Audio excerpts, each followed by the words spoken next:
అసలు గండం గురించి మాట్లాడదాం. గండం గురించి మాట్లాడిన తర్వాత మిగతా అంశాలన్నీ కూడా మాట్లాడదాం. ఏంది గండం ఏంది? ముఖ్యమంత్రులకు గండిపేట గండం ఏందంటే ఈ నియోజకవర్గం ఏర్పడినప్పటి నుంచి రాజేంద్రనగర్ కాన్స్టిట్యున్సీ ఏర్పడినప్పటి నుంచి అక్కడ కాలువెట్టిన ముఖ్యమంత్రులు తర్వాత వాళ్ళ రాజకీయ జీవితం చాలా ఇబ్బందికరమైన పరిస్థితుల్లో ఉంటుంది.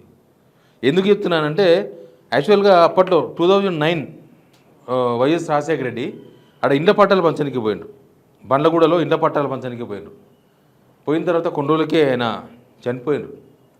ఇంకోటి వైఎస్ రాజశేఖర తర్వాత రోషయ్య నార్సింగి గర్ల్స్ హాస్టల్లో అభివృద్ధి పనులు శంకుస్థాపనకు పోయినట్ట, ప్రారంభ సభకు పోయినట్ట. ఆడ తర్వాత కొన్ని రోజులకు ఆయన పదవే పోయింది. తర్వాత కిరణ్ కుమార్ రెడ్డి కూడా చాలాసార్లు పర్యటన ఖరారు చేసుకొని చివరి క్షణంలో వాయిదా చేసుకున్నారంట ఆయన. తర్వాత 2023 అసెంబ్లీ ఎన్నికల ముందు అప్పుడు ముఖ్యమంత్రి కేసీఆర్ మెట్రో రైల్ శంకుస్థాపన సభకు పోయినాడికి శంకుస్థాపన తర్వాత ఆయన కూడా పదవి విచ్యుతుడైండు. కేసీఆర్ కూడా పదవి పోయింది, గవర్నమెంట్ పోయింది 2023 ఎలక్షన్స్లో.